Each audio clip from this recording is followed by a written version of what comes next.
A very good afternoon, everyone, and thank you so much for joining us this afternoon for this important session on stop procrastinating and start achieving tips and strategies to get things done. Procrastination is not a rare thing. 9 out of 10 people, mostly nowadays, procrastinate their work until the very last moment, and it is also realized that they often feel guilty due to continuous postponing of their important work. Our wellness coach and speaker for today's session, Sandhya Krishnan, is an ICF certified coach focusing on productivity, purpose, wellness, and mindfulness, and has 20 years of experience across industries as diverse as law, the media, art, technology, retail, and wellness. She has been an entrepreneur, corporate trainer, radio jockey, theater actor, voiceover artist, and writer. She also has over 20 combined years of study of philosophy and mindfulness and uses these learning to help professionals to balance their careers. A warm welcome to you, ma'am. And thank you so much for agreeing and joining us to do the session. And over to you, ma'am. Thank you so much, Venkat.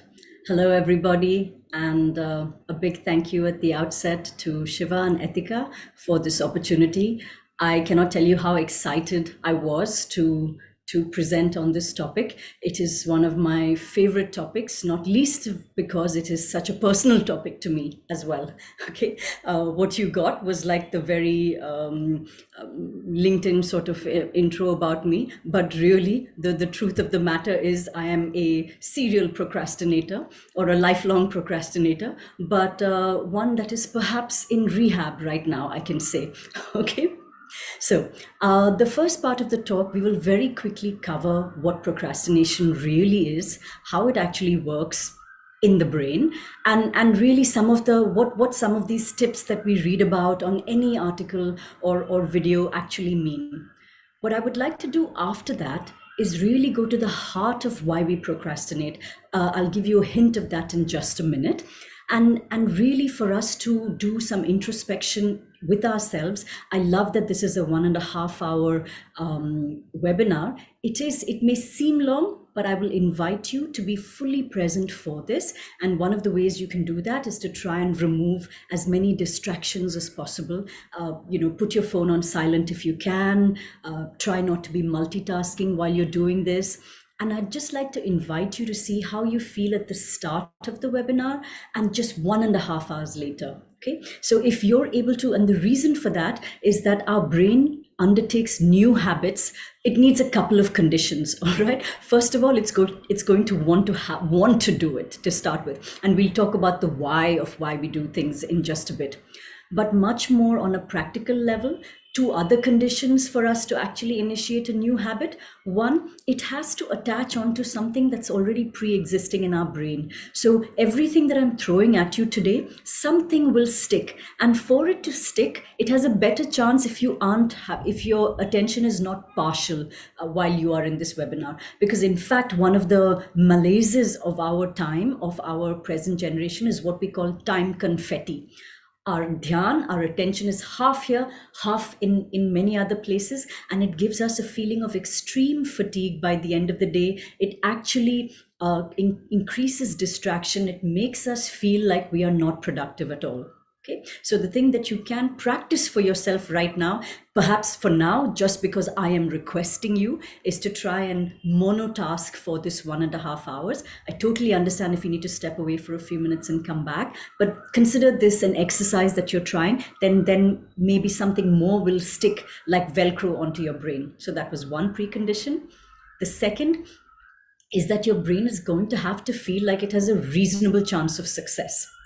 Again, I'll tell you why that is in just a minute. But if it feels like, you're standing here and overcoming procrastination is Mount Everest, or maybe I shouldn't say that. Everybody does Mount Everest these days on their 50th birthday or whatever. But let's just say that it's not the most fun walk in the park, right? Of all of the difficult things that we have in our life, why add another Mount Everest to our lives? So the way that we can overcome this is by actually finding a path from where we are to where we would like to be. And the clearer we make that path, the better chance we have of success. Okay.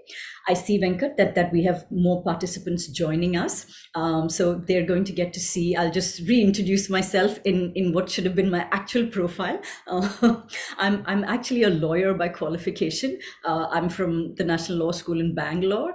And so, you can imagine the kind of pressure that getting into law school, and for any of us, how all of us are fed ideas of, this is a great place to be, this is where you ought to achieve, this is what success looks like, and we're all fed that from the time we're children, right? And we believe that the way to get ahead is to do more, faster, better than everybody else, and that's why it's called the rat race, because we need to be faster, we need to reach some mythical finish line, and we have to make sure that we get the prize.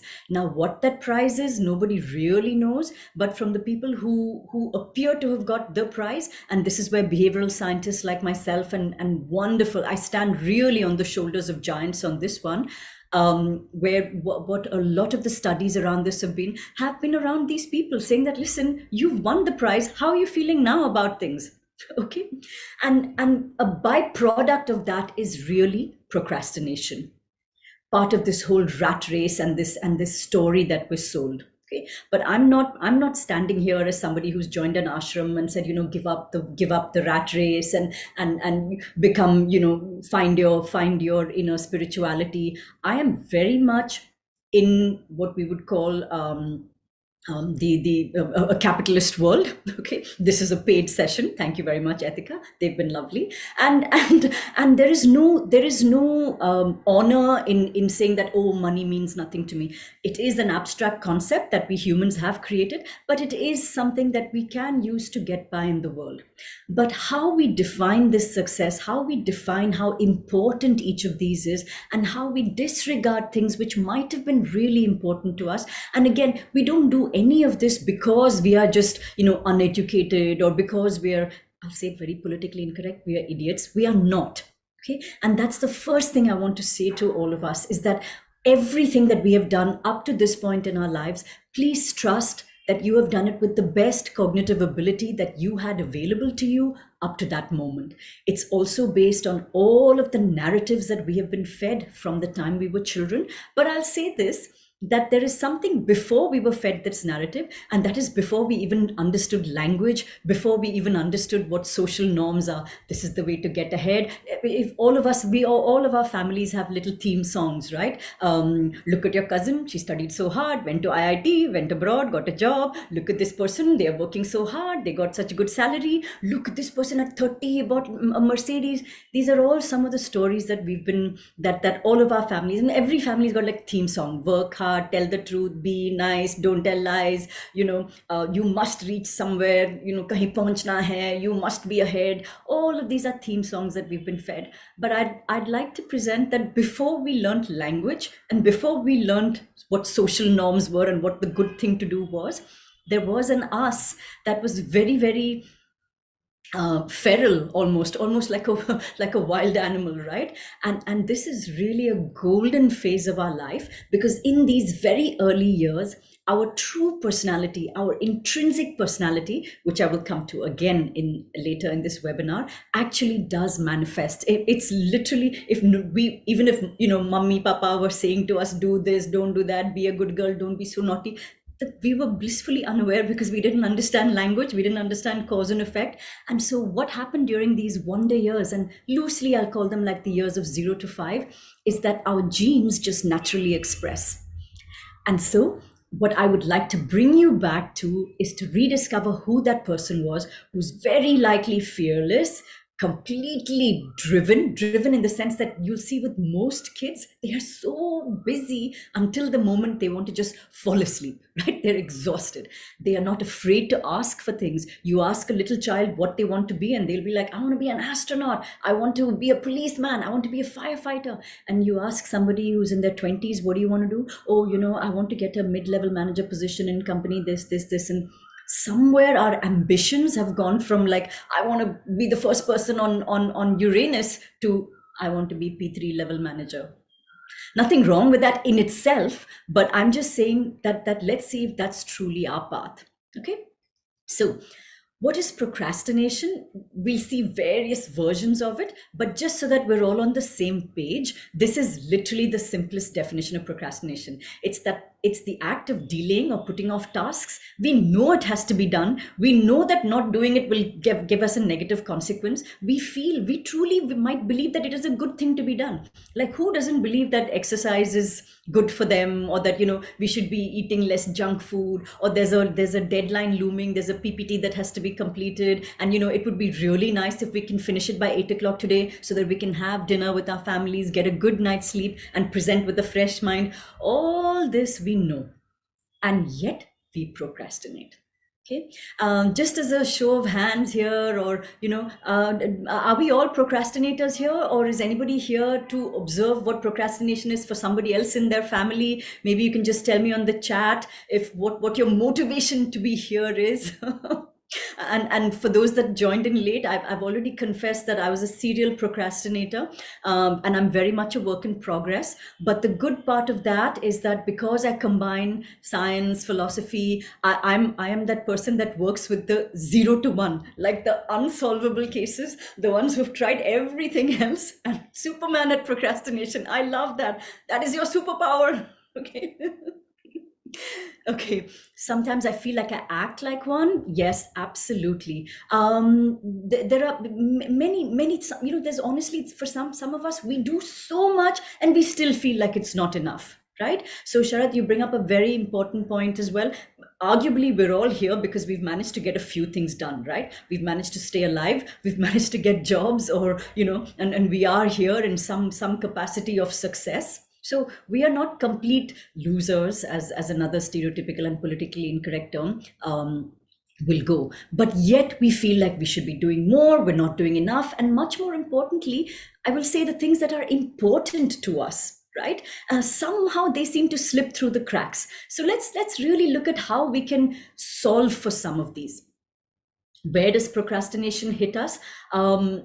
Pretty much every area of our life, right? We think that many of us will show up for many aspects of our work, but even at work, which many of us identify and perhaps over-identify with, we don't feel like we're doing enough. And that's really the tragedy of something like procrastination. It feels like we're self-sabotaging, but we're not. I'll come to that in just a minute again. But the things that are most important to us, perhaps our parents, our relationships, even that we don't show up for.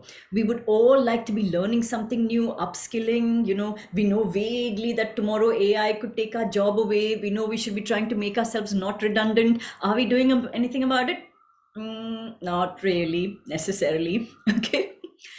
And most insidiously, of course, health. Okay, we'll talk a little bit about that. Make no mistake about it. Not only us procrastinating on embarking on our health goals is bad, but procrastination itself is extremely bad for our health. So that is pretty categorically established already in science. So if you think that this is something that's going to spur you to do better and things like that, short answer is absolutely not. All right. And most importantly, I would say we procrastinate on life. All the things that we would like to do, we think, ek din karenge, someday I'll get to it, and guess what? I was saying right at the beginning that many of the studies that have been conducted by behavioral scientists are at the end of life. We talk to people that are on their deathbed, or that are in their final years of living, and we ask them, what are the things that you missed out on? And trust me, not one of them has said that I'm so glad I made it from P3 to P2 manager, and that's made my life so meaningful. All of the regrets that people talk about are really all the things that they didn't do in their life, the things that they didn't prioritize. And of course, our ill health and the consequences of our choices is very much front and center for us to sit and feel guilty about. But guilt is what we're going to call a meta emotion. So we're going to talk about that a little bit again. I'm just going to state very much the obvious here. What are some of the impacts of procrastination? I've just listed a few, but are there any others that we can think of? What does procrastination make us lose out on in that sense? Why do we procrastinate despite knowing that there's going to be a cost to it? What is that cost that we're actually paying? I know for a fact that procrastination, gives me a very rackety feeling inside. I used to almost feel like I have a ball of lead at the base of my throat when I procrastinate. Anybody feeling any sensations in their body when they're, is anybody procrastinating right now, by the way? I would love to know that. Anyone procrastinating right now, spending time here when they should be somewhere else? This is what we call productive procrastination. This 1.5 hours that you're spending procrastinating could actually help you maybe not procrastinate later. So you get a get out of jail pass on this one. But any other thoughts about how procrastination extracts a cost? Has anybody missed an opportunity because of procrastination? Missed applications, missed jobs, missed an important event in their children's lives, perhaps? Wailing away time, doing things which are not on our priority list, yes. Oh yes, sorry, I wanted to add, Venkat, I'm sorry I missed this. Please go ahead and ask me questions. Like I said, although I will be spending very little of this webinar on actually what the 1, 2, 3, 4, 5s of procrastination are, it will be even more meaningful for us if I'm able to personalize this to you, if I'm able to answer this from the point of view of the questions that come up. Okay, so I want to stay as far as possible away from anything that Google could tell you, or things that you already know, or any other influencer or a guru has already said on on the YouTube, right? Because otherwise we could all listen to these talks and become great gyanis overnight, but that doesn't happen. So let's figure out how to actually solve. So is procrastination, and the way that you can ask questions, sorry, is you can post it on the chat, you can post it on the Q&A, and if you would like to be made a panelist and ask me a question directly, go ahead and raise your hand and Venkat will bring you on. I personally don't mind questions being asked at any point. If it is going to be addressed later in the webinar, I might just defer it to then so that we stay in the flow. If I can answer it for you immediately, I will do that. So we do, yeah, go ahead, Venkat, yeah. We have a raised hand from Shweta Jwala. Yes, go ahead, Shweta. Yes, you can ask your question. Shweta, did you have a question you wanted to ask me directly?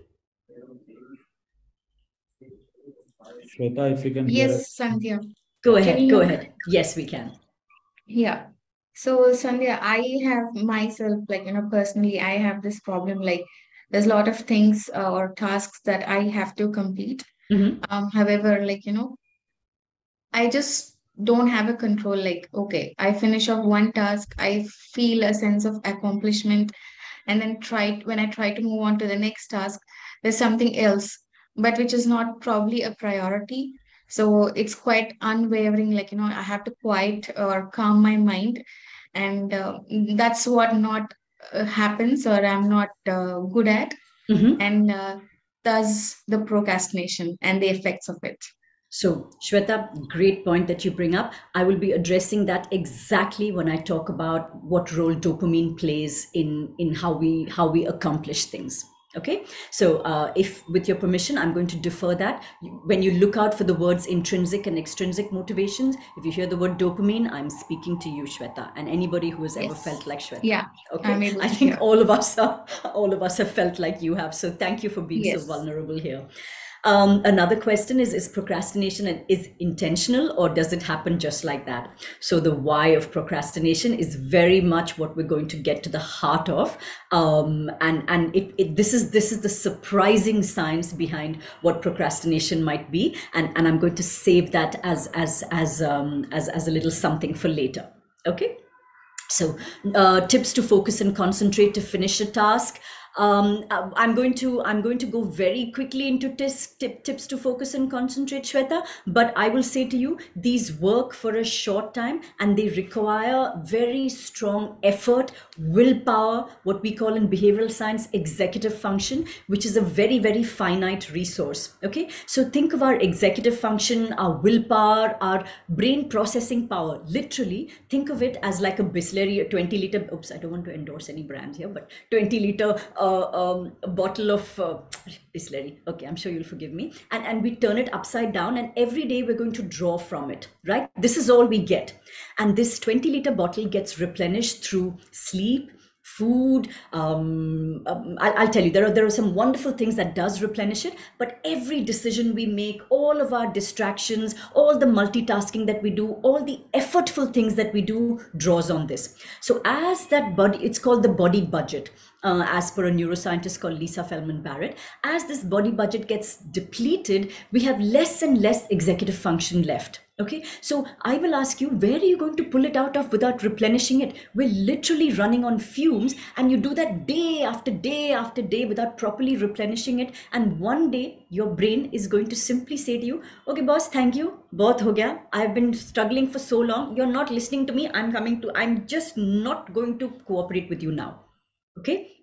Now, why does our brain do that? It doesn't do that to, again, like I said right at the start before, for those who hadn't joined yet, we're not doing this to self-sabotage. We're not doing this because we're idiots, if I can use such a politically incorrect word. The brain, your brain, my brain, Einstein's brain's primary job, even in 2023, first of all, our brain has not evolved very much in the last 50,000 years. Okay. And our brain is primary interest is in, one, keeping us alive, two, keeping our body processes working properly. You know, are you getting enough glucose? Is protein coming in here? Are you metabolizing the fat properly? Are you doing, all of the circulatory and physiological processes in our body? Procreation is another very strong priority for our brain, but I'll tell you why that also goes to the background. But also a lot of what we call our emotions or feelings is really our brain reacting to a particular situation. Okay, and how we frame this situation becomes very, very important. We'll come to that in just a bit, but in short, we don't procrastinate because we want to self-sabotage. It's that we are so much in survival mode and we are doing so many things that are effortful, that when we are down to the last 5% of our executive function, you please tell me, will your brain prioritize survival or one more to-do on your list which your brain has absolutely no meaning for or understanding of? I'm not even going to answer that question. Okay, so and you can do all the prioritization you want when you're at that level, and it's going to be very, very difficult. We can probably do it and in that moment, but it extracts a huge toll on us down the line. Okay, so that's how we operate under stress, and we're not even cognizant of it because we have been doing it since we were children. Okay, does this happen because there is too much work to do, resolving conflicts, okay, so does this happen because we're too much work to do? Yes and no. Okay, it's not the amount of work, it is what the work that is going on inside our brain is. I would like to posit to you, by the end of this, you should be able to work at much greater capacity. If you see people, and really from the outside, we can never tell who's calm or who's, evolved or who's working at a very, very effective rate. But if I can just use a phraseology from Hindu philosophy, and I'm not using it as like any kind of religious philosophy, I'm just using it as a metaphor. I don't know if you've heard the terms tamas, rajas, and sattva. Okay, broadly speaking, in the light of what we're talking about here, tamas is what we call laziness or indolence. It's also the phase which we're actually just don't have very many desires. We are sort of like a potato, lump of dough. We don't need very much. We just want to eat this, that, and that's pretty much our existence. Very few of us actually live in that zone. Most of us operate in the space of rajas. I'm just using it again as a metaphor. What it is desire driven, frenzy.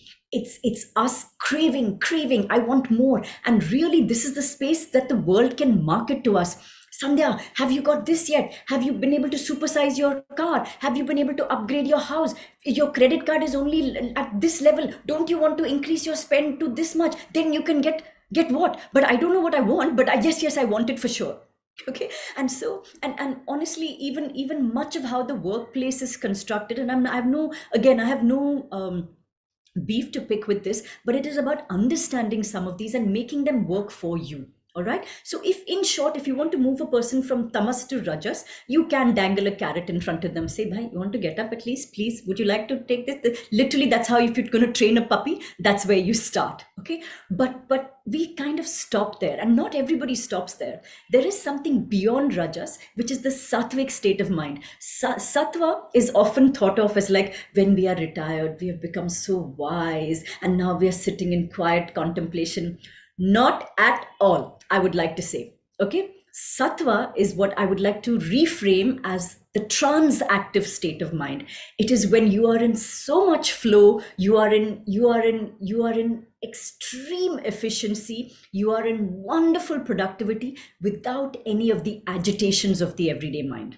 Okay, so it's not necessarily about too much work, but it is how much less agitation there is in your mind, in short, is the answer.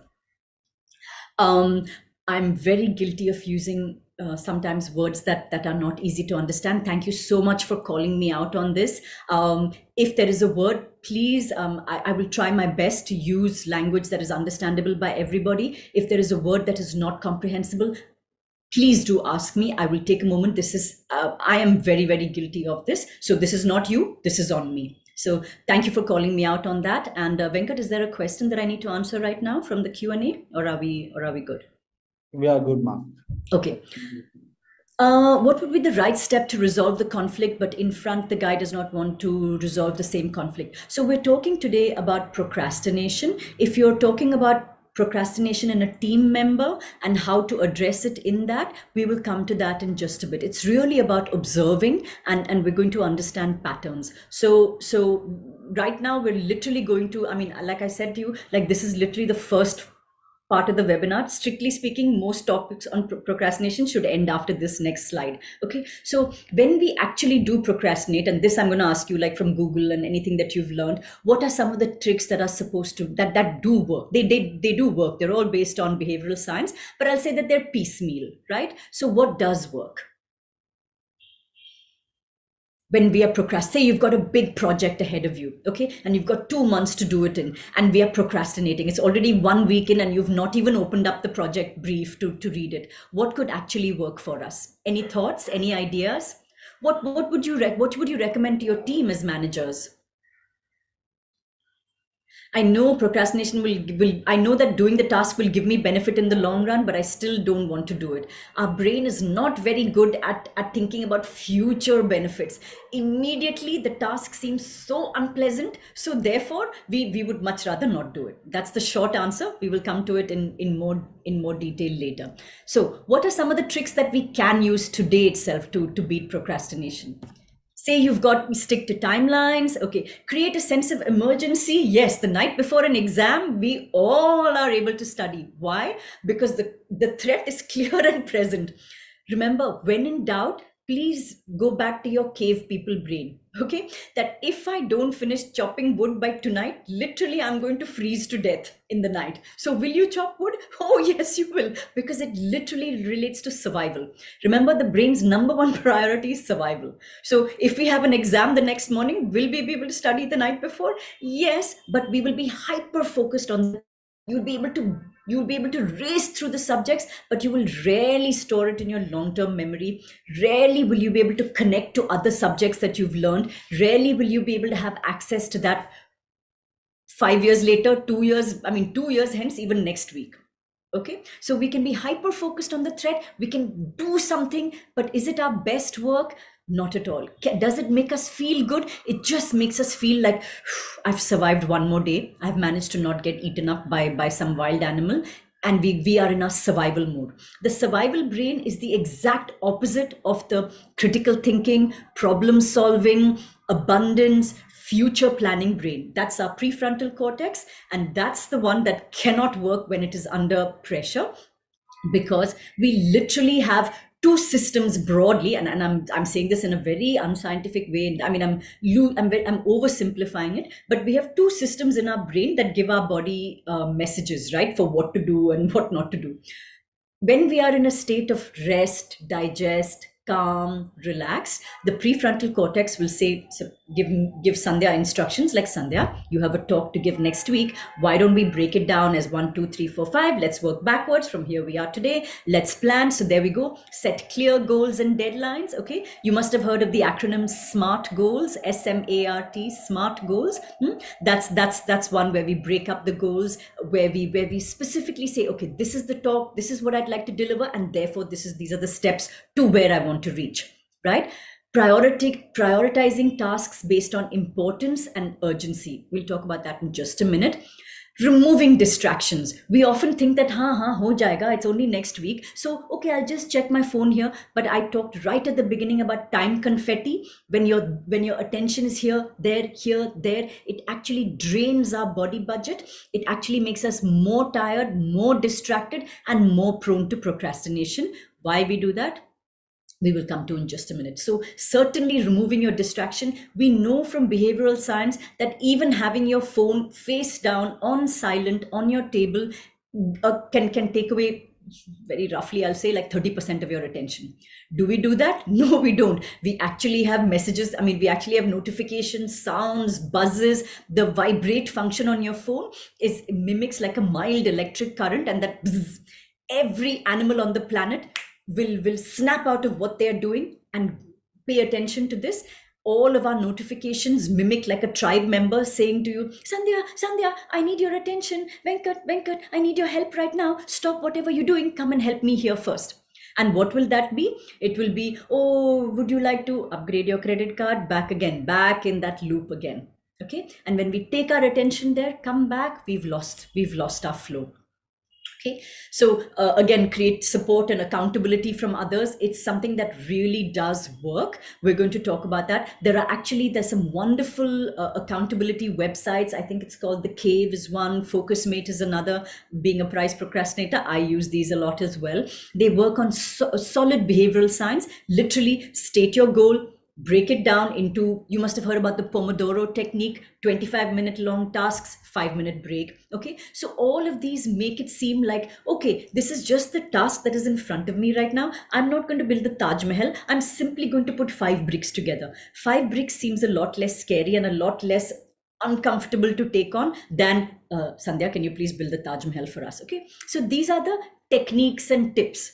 But again, can you get that from Google? Yes. Have you read them? Very likely yes. Are you doing them? No, most likely not. And why do we do that? Okay. Organizational issues, solving strategically. So Nova, you bring up a wonderful point. Strategic thinking also lies in the prefrontal cortex. So sorry, just to complete that thought, we have 2 sets of messaging from our brain to our body, right, to function. One is rest and digest, strategic thinking, critical thinking, creative thinking, problem solving is our parasympathetic nervous system.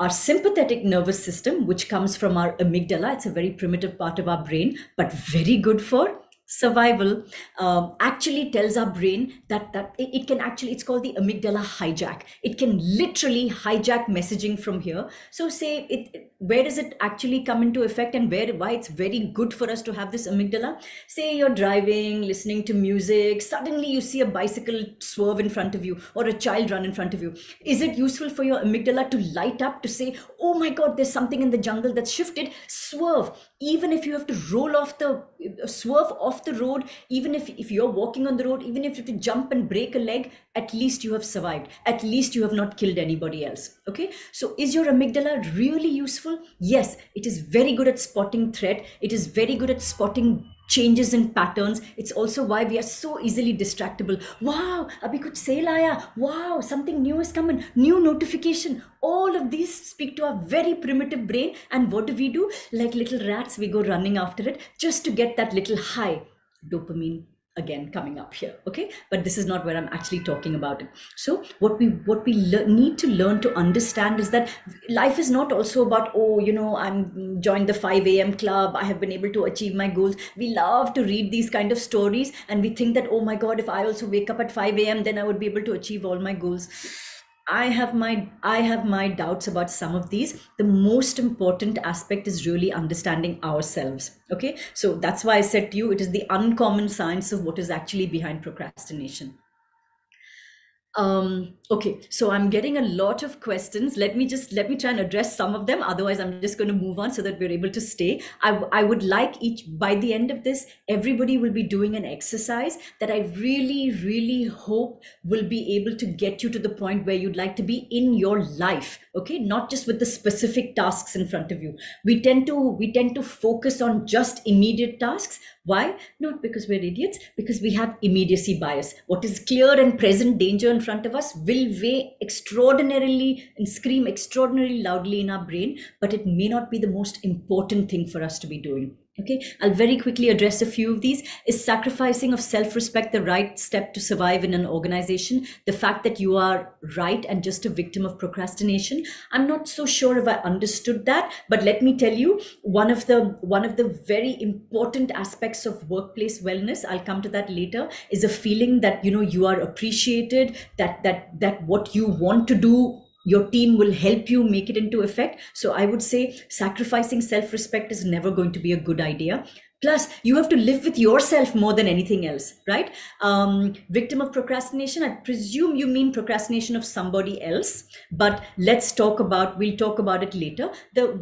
How we actually bring about change is, as Gandhiji said, if you want change, be the change. So when you are able to understand some of your own patterns, it's going to be a lot easier to spot, you really see other people. Because when we are in a state of I must get this done and this is the deadline and come on team, we're going to kill ourselves and we're going to do it, you will actually not be able to see that somebody else in front of you is struggling with something, or that they're simply not capable of, or they lack the information there's too much of an information gap that they're not going to be able to do it. So spotting some of these, you need to be in your rest and digest, you need to be in your strategic thinking state of mind. At what point is intervention necessary for a person experiencing chronic procrastination? I will say yesterday. Okay, like I said to you, consider this productive procrastination. My hope for you is that wherever you are, again, if I can just use a metaphor from Mahabharata, if you see the opening scene of Mahabharata is not that, oh, everybody's in a palace and singing and dancing. No, the opening scene is the battlefield, and Arjuna, who's the procrastinator, who's the protagonist of the story, has come to a grinding halt. He's literally had to take a time out and saying, bro, I don't think I can do this. Literally, bro, like I can't kill my cousins, I can't kill my teachers, this feels so hard, I cannot do this, don't ask me to do this, I'm simply paralyzed into inaction. So your choices are two. One, you reach that point where you're paralyzed into inaction, or you collapse of some procrastination related illness, or stop right now, take a pause, and we'll actually reorient how we're going to do. Okay, which is why I have included the exercise in the webinar and not left it for you to do for homework. Why? Because you will procrastinate. Sometimes it is not intentional to live in a working environment which is neither negative, not by choice, but by the nature of work. Ideally, I shut myself down for that particular moment, but sometimes that doesn't work as well. What should be one SOS which should motivate one for the next day to be normal? So operating from an SOS, which is SOS, save our souls. Okay, it's like help, help, help, or a remedy or a coping mechanism. All of these work in the short term. We know from behavioral science that gamification or extrinsic motivations work anywhere from a few seconds to max 6 months. We don't have any evidence that it works very much longer than that. So all these tips and tools and all of these work really in the short term, but in the longer term, I will say it is about you reorienting your life, setting your priorities. And one of the more counterintuitive factors, Pratap, is that we feel that we have to go according to somebody else's boundaries. I will actually challenge that idea very, very strongly. I have seen people, and keep in mind, I work with thousands of people, and I don't restrict myself only to senior leadership. I like working with young people, young professionals at the start of their career. My hope is that I give a lot of talks in colleges and schools. Why? My hope is that they don't actually come to that grinding halt like Arjuna. And then, I mean, although they could be my future clients, but God knows there is enough of people out there to keep my flow very, very steady. So I feel like it is my dharma, to use a word from Mahabharata, to actually help people prevent that grinding halt. Yes, Venkat. Bhanu Prakash, do we want to?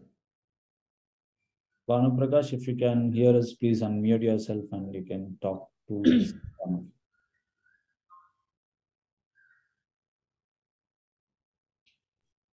Bhanu Prakash, you there? Okay, I think he said a no. So maybe he's not able. I'm good. Yeah. Okay, good. Okay. So what is the one thing where I can start to improve myself? I'll say first, we're going to take a slight pause and we're going to do that in this very session. Okay. And is it ever good to procrastinate? I'll say this, we can think of our life as like a chest of drawers, and you and I, the exercise that we're going to do, Satish, is literally we're going to label all these drawers in our life. Okay, so what a wonderful point have you brought up. One drawer should very much be an empty drawer. This is my doing nothing time. What are you doing? What are you thinking? Absolutely nothing. If you can do that, you are #blessed. Okay, most of us can't even do that. Even when we sit down, our brain will start going into thoughts. Why did I do this? Oh my God, I have this coming up. We can't even watch a movie from beginning to end without our thoughts racing. Okay, we call this in behavioral science rumination or circular thinking, or in Buddhism, it's called the monkey mind. Our thoughts will swing from one branch to the other. Oh, yesterday I didn't do this. Oh my God, then it's going to be due next week. Oh, but next week is also my cousin's wedding. Oh, I have to buy a sari for that. Oh, and then we're going to go. Oh, we have to go then. Have to book tickets. Tuck, tuck, tuck, tuck, tuck. And where are you watching? One episode of your show is already over. Or your kid is telling you about their day and you've not heard a single word. So I won't call it procrastination, but I'll say emptiness is a superpower if you can claim that for yourself, or at least moments of silence. But I will certainly say moments of 100% enjoyment, and that does not come when you escape from work. So metaphorically, what does Mahabharata actually say? If I had to reduce those, I don't know how many 1,000-word poem into one sentence, Mahabharata says that you can't escape your duties, you can't escape your obligations. You have to go through this battlefield of life, but you can do it with a sense of purpose. You can do it with a sense of enjoyment, and the ultimate victory will be yours. Okay, so I have no religious affiliations. I'm just using this as a metaphor once again. So escaping to an ashram, and if you think you'll be happy there, let me tell you, I do a lot of monastic retreats and I do work with a lot of people in these setups as well. There is politics galore. All your inner rackety saboteur like feelings will all come to light even in the ashram. So don't think that escaping there is going to give you happiness. Okay, so how can the organization help to keep away procrastination environment by implementing the utmost professional approach? Anil, you are asking one of the most difficult questions in organizational behavior. I will say it is a little bit outside of the scope of today's talk, but my hope is that when you understand some of the patterns of what drives individual behavior, as much as you will be able to individualize this. So I can tell you some examples of some of the organizations I work with.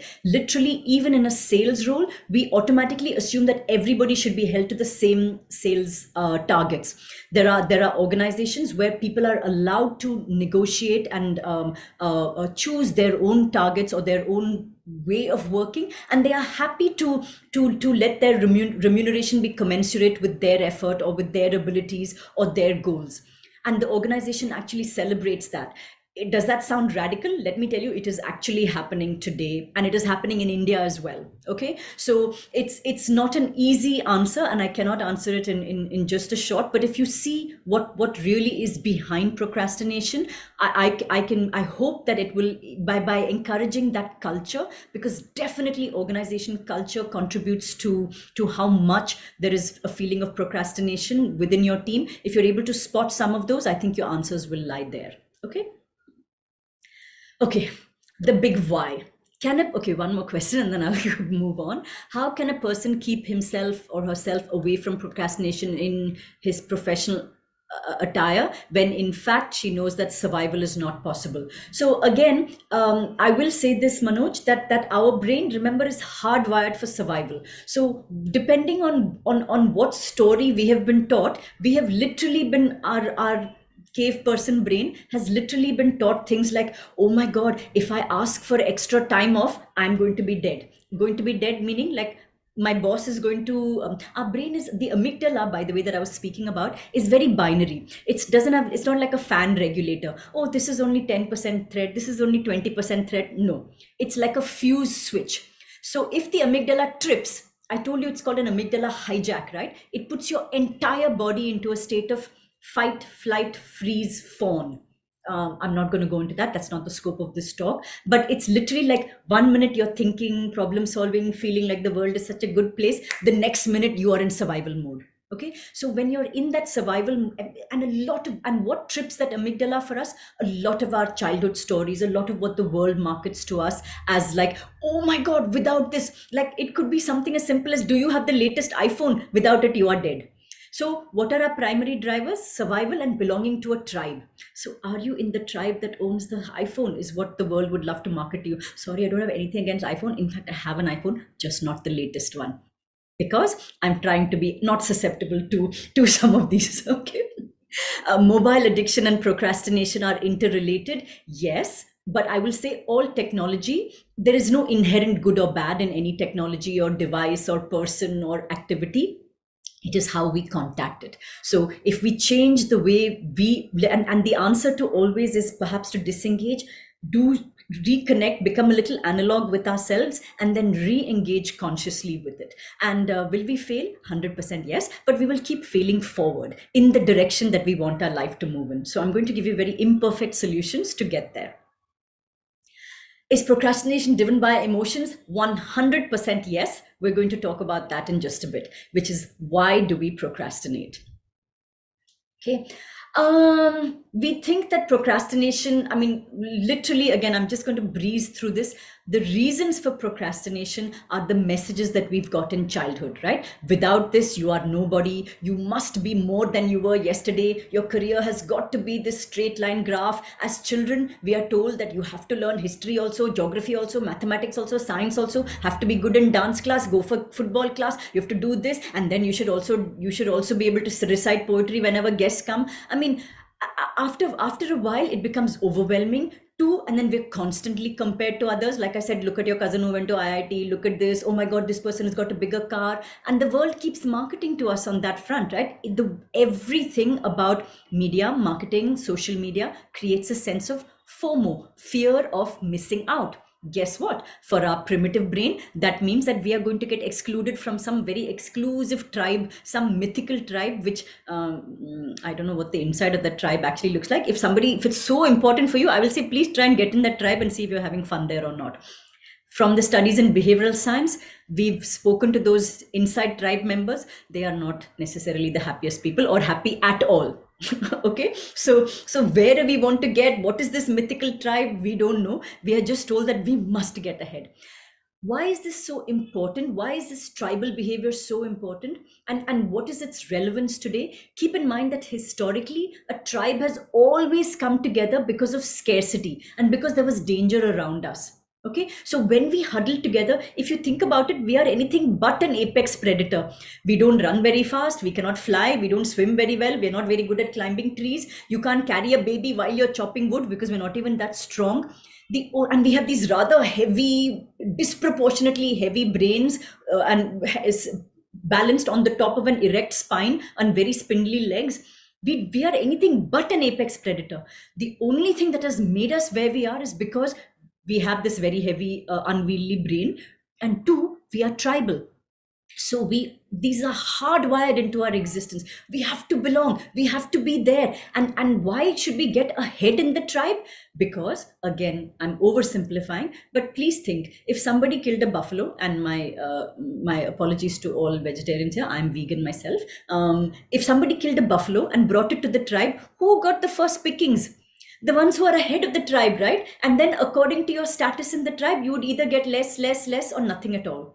So that's why you'll see that for our parents' generation, and not to be ageist here, a lot of them set so much store by where is our position, samaj mein, where do we stand? Why? Because that tribe literally many of you may not have seen this, but many of us had to stand in line to get ration. Anything that you had to wait for, it was a queue. We had to book. If you're lucky, you get it. You have to move ahead. If you know somebody, then you get a chance of even getting your children educated, getting a job, even buying a fridge was based on waiting period. Okay, so much of our life was spent in scarcity, and that's what we call the collective illusion of that generation. That illusion becomes the reality of the next generation, in short. But that's a topic for another day. So is procrastination rooted in fear? 100% yes. Thanks for your answer. Does it mean we believe in live and let live? So can we influence our tribe around us? We can, but again, I will say it begins with us. Okay, when we recognize our own patterns and when we live, I have 2 teenagers. Okay, I would love to say that I'm such an amazing parent and they are like super achievers and this, that, whatever. Not at all. Okay, my children are prize procrastinators. One kid of mine missed a year, and are they imperfect? They are beautifully imperfect, but I think I have given them permission. I'll tell you what actually it comes down to. Because they are now adults, I can tell you how imperfectly, using this behavioral science, it has worked for me. Okay, would it have been terrifying for me in the early years? Did I get excluded from most mommy groups? Probably yes. But has it? But I will tell you what the science is. It is for you to figure out whether you'd like to use this or not. So in short, yes, we are terrified. We feel like there's too much. We feel something is going to kill us. We've got too many open tabs. We've got this to do, that to do, and then we're going to do run the marathon, and we're going to do. And the brain is very poor at estimating how much time a task takes, and we have a sense of expansion of time. Next week to our brain actually looks like a future that's never going to come. Okay, again, not to attribute that the brain mind reading to anybody, but one of the hypothesis is that why does Donald Trump deny climate change is because his brain is not even capable of seeing that future that is 20 years hence, because he's very likely not going to be in that future. So he cannot even imagine that there will be a world where there will be this kind of climate change. Of course, it's now biting us right now, but 5 years ago when somebody asked him, he's like, no, is there such a thing? No, we're absolutely fine. Okay. Again, it's because our brain is not very good. We're actually not very good at estimating time. We're actually not very good at looking into a mythical future where we are 80 years old and fit and living our most abundant life. Our present danger, our present desires, our present must-haves, we have an immediacy bias. Okay. Desire for perfection. I love when people say to me, I want to do 100%. Everything I undertake, I want to do 100%. I'm like, bhai, please, I will be seeing you in 5 years for sure, if not 3 years. Okay. But behind perfection, I'm not saying we should dismiss perfection. I'm going to reframe that as mastery. Okay. Remember that our body budget is finite. Our time is finite. We have to really pick and choose if you give your 100% to something, be very clear what you're saying no to. The exercise that we are going to do together will help us prioritize that.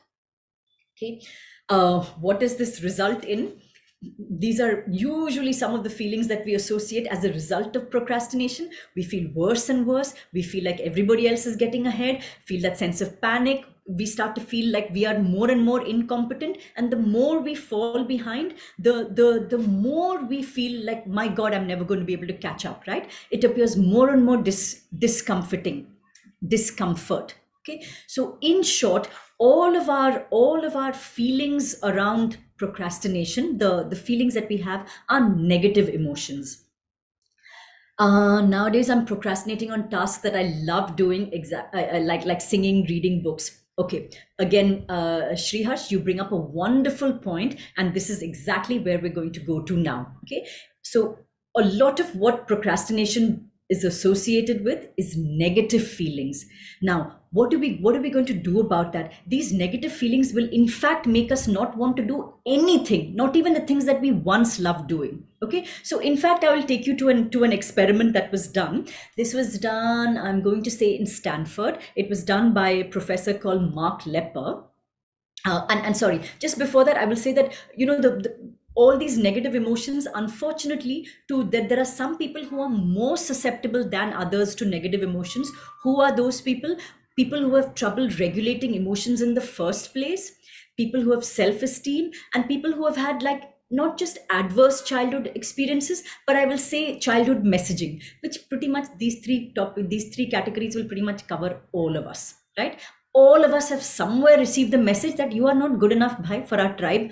Just who you are is not lovable, not acceptable. Please be something else, and then maybe maybe you will be let into this very exclusive club. And how do we do that? We do that by starting to reward children. And therein begins the roots of procrastination. Okay, I just want to qualify again, we often associate procrastination with laziness. Behaviorologically, laziness has very little to do with procrastination as a cause. It may appear as laziness, and we often label people as lazy, but I will say truly what laziness is associated, the real feelings around procrastination are apathy. Like, nothing gives me joy anymore. I don't feel like doing anything, even the things that I love. Procrastination often associated with low energy. Remember, you've already depleted so much of your body budget. You're really running on fumes. You can't even be in. After that, somebody says to you, please go and run, spend 40 minutes in the gym, or even doing 40 minutes doing Kriya Yoga, whatever.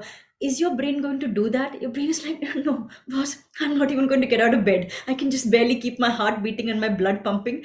Do not even think about asking me for anything else right now. Like I said, true laziness is tamas. It's the lack of desire in the first place. And very few of us are actually in that state. There are, of course, some mental health conditions, including depression, that can lead to it. But the sad truth of it is that long-term procrastination greatly predisposes us for depression. I'm going to say that in simpler language. The more we procrastinate, there is a higher chance of us getting depression. Okay, so it's a bit of a vicious loop that actually ends up. Of all of the many health problems that we have, high up there is depression, stress related illnesses. I'm not even going, you literally Google self stress related illnesses. It's pretty much the entire spectrum of non-communicable diseases, and makes us more susceptible to communicable diseases as well. Okay, I'm a TB survivor myself. A lot of the work that I do in the public domain in public health is how living under stress reduces our immunity. We all are exposed to TB as a pathogen. TB will manifest in our body much more likely when we are under stress. Okay, COVID is another similar, just us being more susceptible to the flu when your immunity is low, and when you're more stressed, your immunity is low. So can you see how all of this feeds into one another? Okay. What are some of these? So this we've already talked about, right? These are some of the more negative outcomes of procrastination. And like I said, the most important thing I want to stress on is that this is an endless loop. Okay, procrastination breeds further procrastination. In fact, as your deadline looms, you will actually find yourself like binge watching something. You know that the danger is getting so very close, and sometimes people cannot even help themselves. I know of people that don't show up for exams simply because the procrastination loop has gotten so strong. And keep in mind that everything in our brain is like AI. Okay, it is a self-learning. The more you exercise one particular muscle, the stronger that muscle is going to get. So you practice procrastination, you will get very good at procrastination. Meta emotions, I don't want to go into it too much, but like emotions like guilt, shame, what are they? Emotion. It's an emotion about an emotion. I am feeling so bad that I spend 3 hours watching the TV. Bhai, if you're going to watch 3 hours watching TV, at least enjoy those 3 hours now. But no, we'll watch it and then we'll feel bad. That I spent 20 minutes talking to a childhood friend, then you'll feel bad about that also. That you can't enjoy anything in our life. Why? Because we feel bad about feeling good. We feel bad about procrastinating. We feel guilty about something that we wanted to do in the first place. Okay. I've always wanted to go for a test ride, some new car, whatever. Can you even enjoy that? No. I know I should have been doing something else. So it really kills the joy out of everything in our lives eventually. Okay. But I think I don't want to belabor that point. I have said it many times. Here's where we're going to come to. How we're going to find that motivation. How are we going to miraculously tell our brain that, we should get up, we should do the things that are important to us. Okay. And this is where I'm going to talk about dopamine. Okay. One of the biggest, we have many hormones that motivate us. Okay. Some of them are what we typically associate with stress. For example, we think stress is cortisol. We actually need a little bit of cortisol to wake up. We need a little bit of cortisol to focus. Okay, but one of the biggest, testosterone as well, a little bit of adrenaline, norepinephrine. Okay, it's the same. But one of the most important uh, um, hormones for motivation is dopamine. But it's not that you can inject yourself with more and more and more dopamine and you'll get more and more motivation. Dopamine is a very, very double-edged hormone, and it has impacts. Venkat, are there any questions that I need to take now? I see them in the chat box. Before I move into this, I can very quickly take it because I want to get to the exercise now.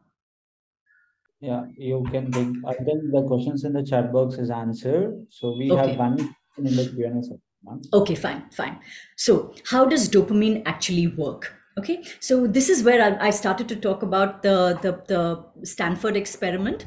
This was done by a professor called Mark Lepper, and he basically conducted experiments on children. Okay, so remember I said that 0 to 5 are our wonder years, where children are so busy all the time, and even if they don't appear physically busy, they are so busy in their heads. They have this vivid imagination. They can tell stories. They can create. No child has ever, like, in the 0 to 5 at least, procrastinated, because they're not really expected to do very much, and they love doing everything that they're doing until they literally physically exhausted.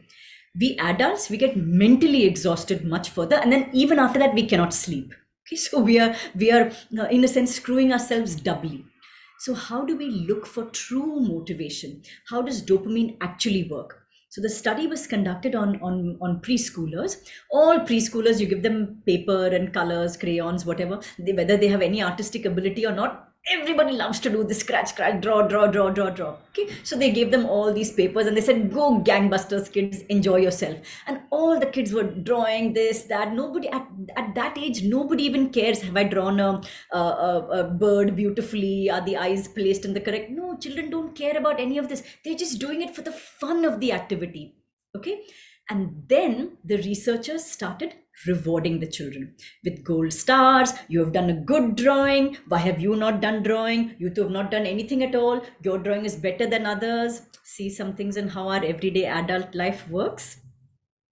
And two things started to happen as a result of this. So basically they did measure the dopamine levels of the children. The dopamine levels were quite high at the end of this, but when they finished their drawing, it was like almost equally high, right? Or it may go down just a little bit. And then when they said, okay, kids, now who wants to play another game? Back again, the dopamine came and they were off onto the next activity, even if the next activity was more coloring or more painting. Okay, so it's like a wave that happens.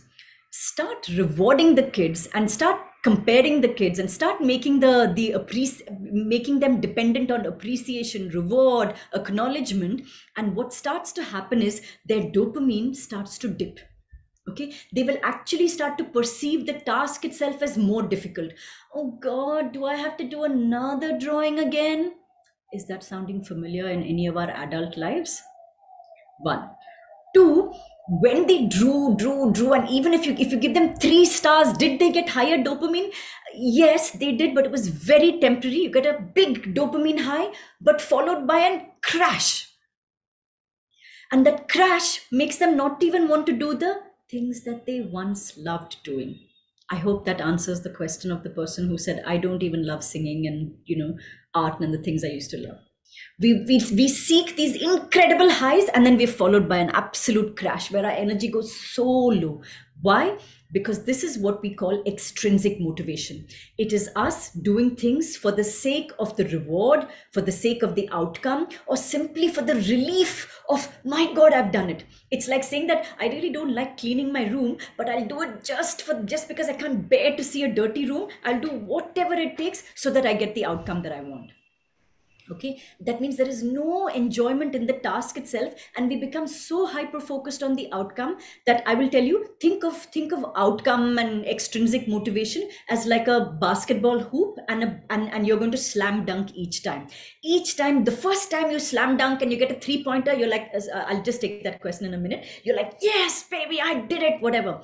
You do it 50 times and your brain is like, Sandhya seems to be doing this quite regularly. Should I waste my very expensive use my metabolic energy to create more dopamine? No animal on the planet will waste. There's no such thing as ichhadari samp and all in nature, by the way. No snake is going to waste its venom unless it's actually looking to defend its life. Similarly, we are not going to produce dopamine, just as how we don't produce lactase to digest lactose when as an adult. We make less and less of it. Why should your body produce dopamine again and again for something that you're getting every day? Okay, so we'll start losing the joy of it. Then what do we need? Vanilla, 1 scoop of vanilla ice cream? No, it's not going to do as a reward. I now need 3 scoops, then with sprinkles on the top, then more. And that's how we keep rewarding ourselves. That's how workplaces, that's how the world markets to us. More, bigger, better, something. And what starts to happen is that, one, it is a substitute for the thing that you actually want, which we will come to now. 2, you will need higher and higher rewards to get even the same amount of pleasure. It's like you get that first nicotine hit out of a cigarette. A smoker can smoke 10 cigarettes and it will never match the nicotine hit of that first drag that they got. They're seeking that elusive high that they've never experienced again. 3, you keep on slam dunking. It makes you want to check out of the activities that you once even loved. In its most extreme cases, makes you want to check out of life itself. Okay, Shweta Rani, your question. Shweta Rani, if you can hear me, please unmute yourself and can ask your question.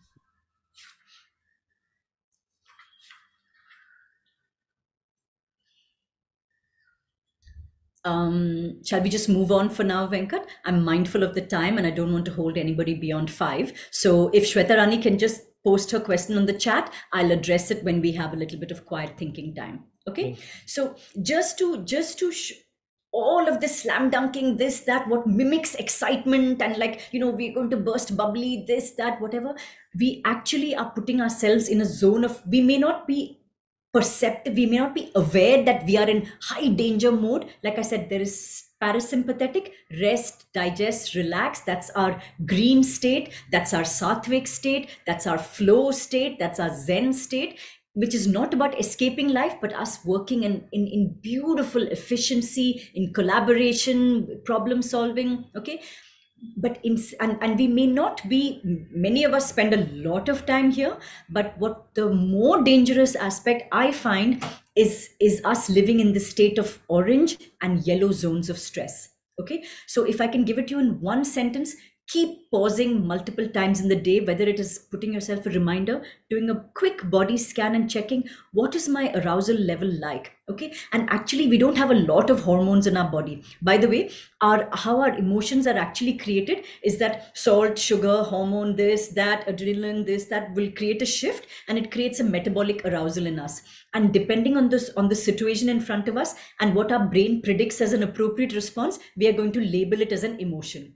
So just to give you an example, if the same cocktail of like salt, sugar, adrenaline, this, that, whatever, if you're standing in front of bungee jumping, you will call it excitement. Oh my God, I'm going to do something so fun. The same thing the night before your presentation, you're going to call it stress, dread, this, that, I'm going to get it killed. Inside your body, it is absolutely the same thing. Okay. Another example. Oh God, I don't know how I'm being very politically incorrect, but it's going to be fun, I hope. A lot of times, and this has literally even happened to me. We might feel like, oh my God, my heart is beating fast. I'm sweating into my armpits. I'm feeling a little feverish in my head. And not everybody has. If you see, your anger is very different from your partner's anger, is very different from your colleague's anger. Each of us has developed these languages by watching perhaps our immediate parents. Some part of it we have seen watching our superhero movies or society or media or whatever, but it's a very unique language. Your anger, your stress, everything is very, very unique to you. It is learnt behavior. Okay, which means that we have the ability, change your language, change your behavior, change your life, change your moods. Okay, so I'm trying to say to you that this is very, very workable. So all these things that are neuroplasticity, you can change your life, this, that, whatever, is basically we're going to change our salt, sugar, that's literally what it boils down to in the body. Okay, so what I was saying to you is that what actually presents as flu-like symptoms, guess what? Metabolically, depending on the social situation. So this happened to a researcher friend, was that she, in fact, Lisa Feldman Barrett, the neuroscientist who I spoke about, has got a similar anecdote as well, which is that she went out for a date with a guy who she didn't particularly find attractive or anything, just that he was badgering her and asked, and she started feeling all these like feelings inside her. Oh my god, this is so exciting, this, that. It's like, really, am I attracted to this guy? It seems so strange, but okay, if my body is going through all of these things, I must be attracted. Okay, I'll give him my number. Okay, we'll go on another date. She comes back and she checks her temperature. It's 104 flu. Okay, so she actually had flu, but because of the social context, she thought she was attracted to the guy. The ulta can also happen. Okay, I have done several COVID tests when actually I have been talking to somebody very, very exciting. It is metabolic arousal because of the social situation. We mislabel our emotions. Okay, that's what I'm trying to tell you. Now, how are we going to actually solve for procrastination? Do more, make lists, this, that, actually the science of it is categorical. We need to become more self-compassionate. And by that, I'm not saying for a minute, withdraw ourselves from the battlefield. I'm saying just pause, just take a look and look at your life in its entirety, not with immediacy bias at what is right in front of you. Okay. Is it hard for us to look into our future? 100% it is. But something as simple as if you're recovering from COVID and you've told yourself in 1 week, I should be back at 100% again. You might say that, but that whole salt, sugar, this, that, hormones that I said in your body is probably not going to cooperate with you on that. And why is that? Perhaps you have some particular gene, you have some spike proteins which make you take longer than somebody else to recuperate. Perhaps you have been living with stress for so much longer than your friend who also had COVID. Perhaps you are living in a far more polluted city. I mean, we don't really know the cause for some of these things, but not acknowledging that, yes, it's taken me 15 days and not 7 days, or 3 months and not 7 days. It's going to come at a cost. Okay, let us always be cognizant of what is going on. And really, we have to just manage this much real estate. It can't be that difficult. When we take care of this, it's like, you may have heard some influencers and all saying, put your own oxygen mask before helping others. In Zen philosophy, there is a saying, you cannot pour from an empty cup. Okay, so let us please look at what this body is capable of, because we are not just playing here T20. Our life, unfortunately, is a very, very long test match. Okay, and whether you like it or not, medical science is going to keep you alive to 100, 110. But what the quality of those last several decades is going to look like is very much in your hands. So I will humbly request you to think less like Donald Trump and more like Obama, which is, again, this is just a joke. You ask Obama any question, including what are you going to have for dinner, and Obama will think before answering. So what is this slow thinking? It is actually your prefrontal cortex getting engaged. It is your problem solving self. We operate less from autopilot. We operate less from habit and more from actually thinking. Okay. So I'm going to say to you, what is the ultimate purpose of life? I'm going to really simplify it from behavioral science. In one way or the other, we are going to call it happiness. Okay. Can we agree that by and large, this seems to be the pursuit? Yes, there will be nihilists. Yes, there will be people who believe that life is a suffering, this, that, whatever. But I can get into philosophical arguments on all of that. Just to come to I'm using happiness simply as a placeholder for what looks like a life of less regret, looking back on it, thinking that it was not completely pointless, or much worse, thinking that, oh, I wish now it's too late now and I wish I had done something. Sorry, that's a regret only. But I'm just saying that let's think of it as that lack of discomfort at the end of life. Okay, shall we just agree that at least that much we can agree on what happiness is? This is the very surprising research around happiness. Sonia Lyubomirsky from 2005. It's one of the more peer-reviewed authoritative studies on happiness, and one of the most shocking findings of this. So how do we do studies around happiness? It's basically that, how much money will make you happy, how many holidays, how much education, is it that you have partner, how many children, this, that, whatever. Shockingly, 50% of our happiness is genetic. It's called the genetic set point. It has two meanings that I interpret it as. Keep in mind, this is the way I extrapolate from the studies. One, it is that we know from statistics that we are actually slightly hardwired for slight negativity. From survival, it's a very good idea. It's better to, stand at the mouth of your cave and think, is everything going to be okay? So are we slightly melancholic, slightly sad, slightly negative? Yes, not to the point of depression, many of us, and we have to counter that on a daily basis if we want to live happy. Why? Because today we don't live in a dangerous jungle. It may not seem like it from social media and breaking news, but we actually live in the most peaceful time in history of mankind, okay, on the history of this planet even. So we actually are not in day-to-day danger, most of us, and I'm very mindful of that. There are people who live in that state, but for most of us, at least at this webinar, it is unlikely. Okay, if there is that kind of danger, please know that that is the first thing that needs to be addressed. Okay, so one is that there is a genetic set point.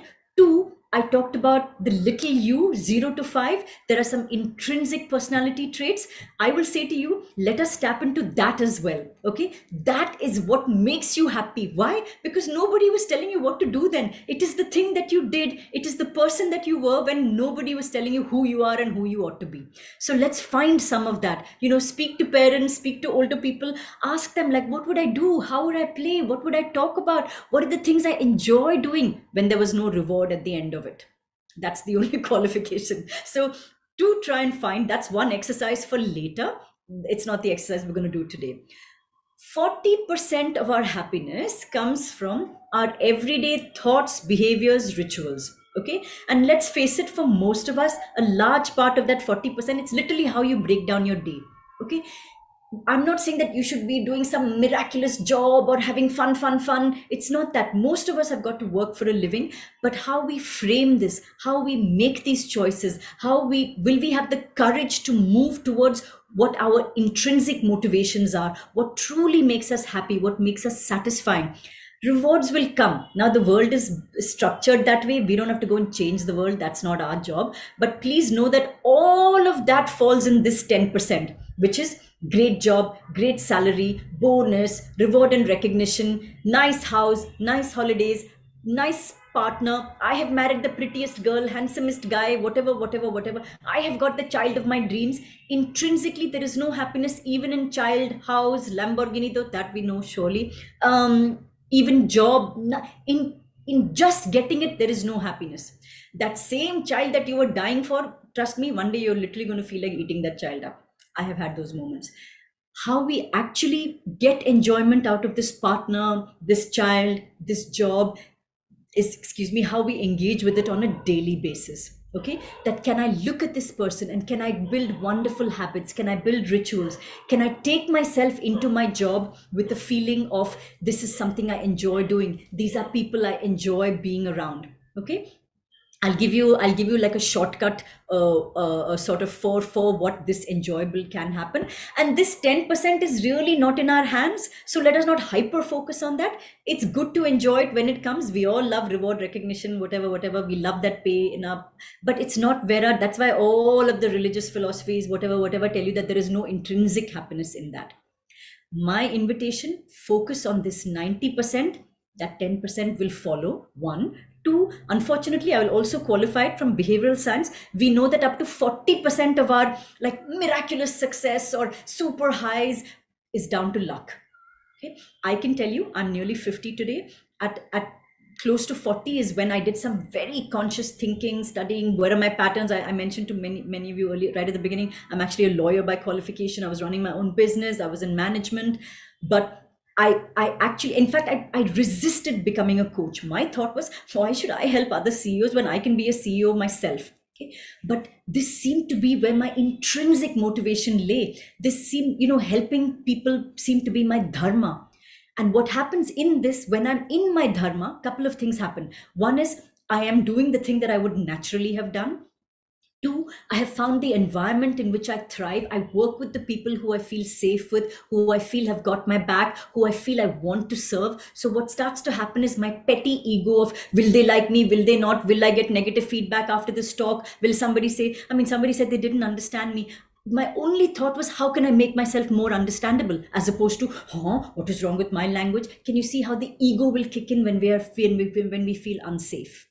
Okay, so the more you focus on this area, which is very much in our hands. Not all of us have the luxury of saying, I'm going to quit my job. And if you think that the answer is as simple as I'm going to quit my job and start a restaurant in Goa, Let me just tell you once again, I'm waiting here for you on the other side of it. It's not that simple either. Okay, what we are going to do together is we're going to actually look at what is going to be important for our lives. And this is where I'd like you to take out your sheets of paper if you have them, if you've brought your own diaries. Why did I ask for a diary? Is that I would like this to be recorded, because this is going to be like the metric by which you will measure your life. I hope you will continue to look at this. Okay, so in short, here's the exercise. I'd like you all, if you hadn't already done this time, really put away any kind of distraction. We are going to do something that is very difficult for the brain to do, which poor Donald Trump has probably never learned how to do, but then he didn't have a coach. Okay, which is to actually take our brains into the future that we would like to see.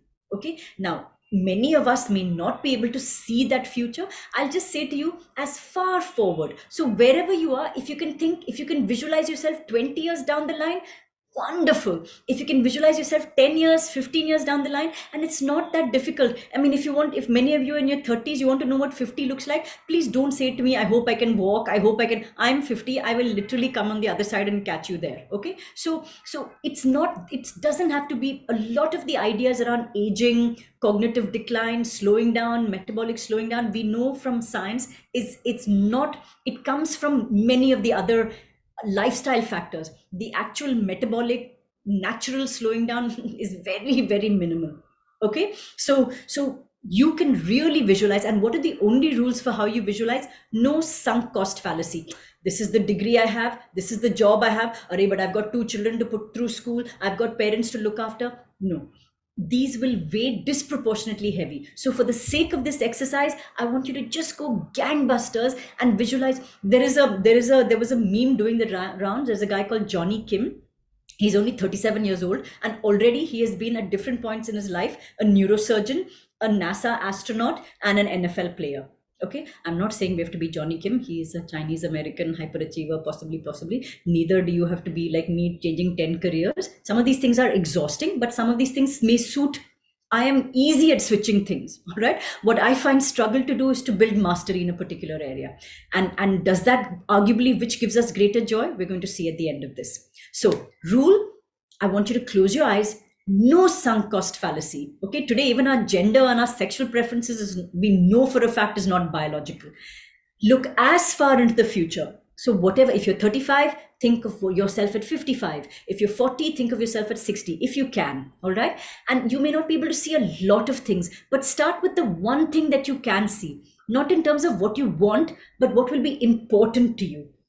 Just visualize what your life will be like. What will be that life where you feel like, wow, this is my dream. This is everything I've ever wanted. Who do you see yourself surrounded by?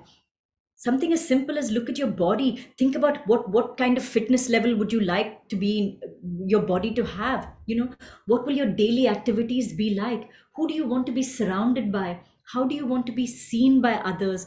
What will be meaningful to you? What will be completely enjoyable? What were some of the things that you used to enjoy? What were the happiest moments you faced in your life where you've enjoyed the activity itself? Can you be doing more of that? And age is not the limit. Ashok Bruta started his last company at 91. So just saying. Just keep thinking. What I would like you to do is to name at least 9 things that are going to be important to you when you are 20 years older than you are today. Why 9? I'm not going to explain right now, but the brain can hold between 5 and 9 things as salient at any given point of time. So just take it from me as 9. I want you to make a list of 9 things that will be important for you in 20 years. And whatever you list, please give it a score. And because now we're running short on time, I'm going to give you prompts. Usually, please take a look at the screen if you want. Usually they will relate to some of these areas, but I would love for you to name your 9 important things which are important for you. Okay, I'll give it a minute. And please give each of them a score on 1 to 10, not 1 to 10. If it's below 5, I don't even want that on the list. You will do that. It means you're already doing it now. It had better be 5 or above in terms of importance. How important will it be to you? Only then it should be on your list of 9. Okay, if some of you have trouble sort of visualizing, you can make a chart like this. So say in 20 years, this is going to be my score. Right now, we're only looking at column number 1. How important will this be? What will it actually look like? The more granular you get, it's like if you've just started with like some dots, we can later, after this webinar, I want you to start filling it in with lots of deep, rich color and detail. Shakespeare, I'll quote Shakespeare, who said, "To thine own self be true." To the person who asked about how to bring this about in a team, I will say, look at your team members, look at what is really important to them now and their future selves, or do that as an exercise for them. Not expecting every person to act like an android will end up in turnover, them getting burnt out. A true leader is able to spot. In fact, the word educate actually means to draw out a person's inner potential, right? That's why a lot of coaching is talked about bringing out your potential. It is not some mythical potential that somebody else has labeled for you, but your greatest potential. Okay. For now, I will just say that no matter how far you've got, and I'll be happy to share these headings with you later, and maybe Venkat, I'll just send it to you. You can send it out to people. I will say to you, give yourself a score in 20 years, how important it is in 20 years. If your health is going to be like at a 10 in 20 years, like if you want to be running a marathon at 100 or whatever, if you want to be that person, and you can very well be, keep in mind that what happens to us is not in our hands. Okay, so but having that mindset makes a huge difference. So I don't know if you know the actor Christopher Reeve. He used to play Superman in the 1980s ka Superman movies. Okay, so he was all about the body beautiful. He had such a healthy relationship to health. I mean, again, I'm extrapolating, I'm looking from the outside into his mind, I don't know. But he was paralyzed neck down. Imagine a person who's built his entire career on his good looks and health and whatever, completely lost that. But he continued to act in movies, continued to contribute towards spinal research, this, that. So the outcome is not in our hands. Again, I'm sorry, but I'll quote like if anybody, this we've all heard from Ramayana, Mahabharata and all these TV serials. The biggest lesson of Bhagavad Gita, you have a right to the choice of action, not to the fruit of that action. Okay, so whatever your belief system is, please know that this is all that we have access to, that we can choose what we want to do with our next 5 minutes, our next 5 days. But we don't, that the world should gift us that 10% of outcome. But nobody's going to give that to you in writing. Okay, so how important, where I should be in 10 years, where should I be in 2 years? So if you have financial goals, for example, like you want this much in the bank or whatever, whether it happens or not, you can make a plan, right? But you can say that if I have to be there, where should I be in 2 years? Should I at least have started some SIPs by then in 2 years or next year or something like that? Okay, up to 5 years, 3 years, 2 years is how important. The last column is the actual reality of where you are today. Okay, so in short, where you are today versus what is going to be important to you, and the gap between that is going to decide where your time and effort is going to go. And how are we going to do that? All of them seem to be important, yes. And why should I wait for any of these to be important after 20 years? No, I'm saying to you that they should be important to you even now, but they are not, very unfortunately. Health may be very important to you. Yeah, in 5 years, I'll be 110 on 10 in my health. What is your reality today? 2 on 10. That's when you need this exercise. Okay, so let us be honest with us, at least in terms of where we are today on this. Okay, now what are we going to do? We now have this chart. We know that there are some areas in which we might even dial down. We might be working 16-hour days today, but how important is our career going to be in the larger scheme of things? Even 5 years later, it could be at an 8, it could be at a 6. That 5 could bring value instead. Okay, that 90% of our happiness is us living a life of value, a life of rituals, a life of meaningful activity. What is some of these meaningful activities? I'm now going to give you a shortcut trick, which is that if you want to get to the life that you want, and you don't today, say you have something like spirituality as a nice to have in your life, you think that, my God, in my busy day, how will I ever find? We think that, oh, my idea of spirituality is I'll do 40 minutes of something, some exercise. Where are you today? 0. So how do you get from 0 to 40? That's where you use all your break it down into small tasks. Let us do imperfectly what we can do. I cannot do 40 minutes. Can I start with 2 minutes? Can I fit 2 minutes into my everyday busy day? Probably yes. It's like I said, the brain has got to believe that you have a chance of success. So stretch goals, when you're already stretched, is going to tax your body budget. We're going to see where we're going to budget for the day. Every day can be lived intentionally if it is budgeted for. For that, we're going to have to pre-commit. Okay, how are we going to do that? I will say to you, we may not be able to get everything done in one day, but certainly we can pre-commit for a week. Guess what? 1 week has got 168 hours. Okay, if you're interested in this more, there's a wonderful and very funny TED talk by a lady called Laura Vanderkam. She says that you will make time for the things that are important to you. She talks about free time, but I'm saying that whatever you are labeling as important for you, you will make the time for now. Okay, and she's got a lot of worksheets and stuff if you're interested, but please don't use that to procrastinate. In short, you have 168 hours in a week.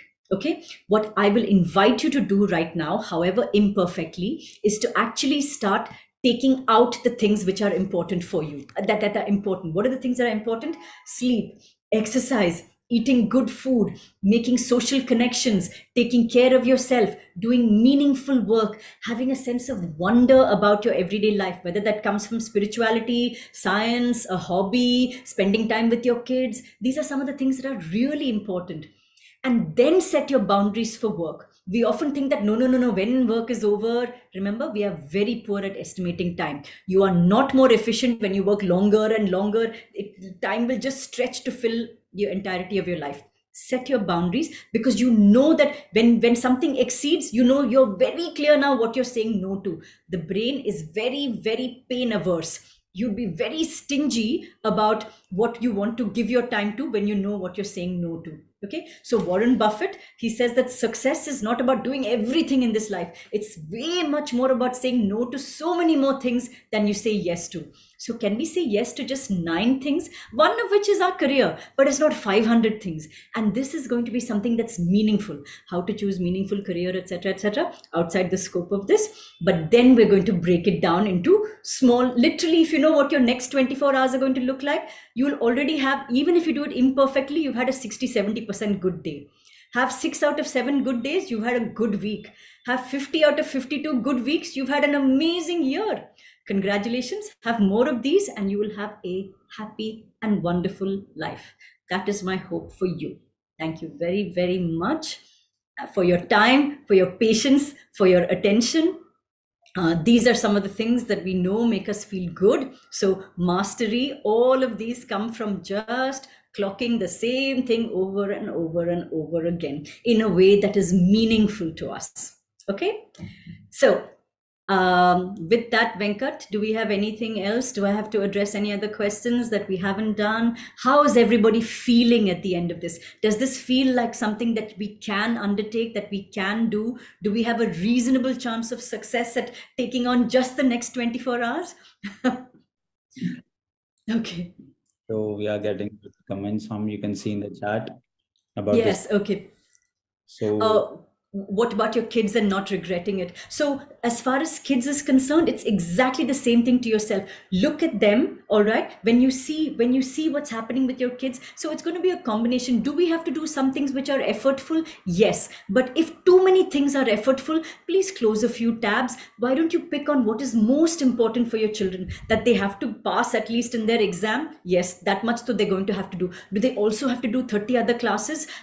Some children may be so adaptive and they will follow, obey, whatever. Is it really in their intrinsic motivation, or is it your intrinsic motivation and things that you never did? Please ask yourself some of these questions and help them to thrive, help them to be child. Children need to get the message that you be you. Who you are is just enough for us, is lovable for us. We can help as a parent to educate, to draw out your inner potential and find a way for you to thrive. What do we want more than anything else is for our children to thrive, for them to be happy. But for that, we have to lead by example. Okay, thank you so much. I so enjoyed. Thank you for your questions. When I don't get questions, it's never as much fun. This has really, really been wonderful. Thank you. And thank you to Etika. You've been so professional, wonderful, accepting of all of my unorthodox requests. This has really been a wonderful experience for me as well. I hope you have a wonderful day, wonderful life. Please complete the exercise and print it out, put it up on a notice board, keep looking at it, and please fail forward. Okay, thank you. Venkat, shall we close? Yes, ma'am. With your permission, we have a raised hand. I'm happy to take it. Yes, go ahead. You can hear me, you can unmute yourself, and you can ask your question if yes, before we conclude. Ritvik? Ritvik, you there?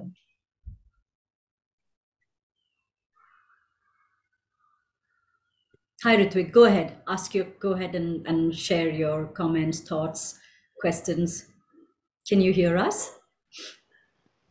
Yeah, I'm sorry. I don't have any questions. I think by mistake. Okay, no worries at all. Right. That happens as well. No problem. But a good session. Thanks a lot. Yeah. Thank you. Thank you so much. So, ma'am, I think with this we came to an end of the webinar. So we really love to have you on the board with us and taking this such a beautiful session, such an amazing session. And you know, we love the way you answered all the questions patiently to everyone. So once again, I thank you so much for joining us, and we look forward to many more sessions from your end. And next week, we are coming with a session on Laughter Yoga. I request all the audience, if you are interested for that session, please do register from the link that we send out, and see you all next week. Thank you so much, ma'am. Thank you, Venkat. Thank you to all of you for being here. Have a lovely evening.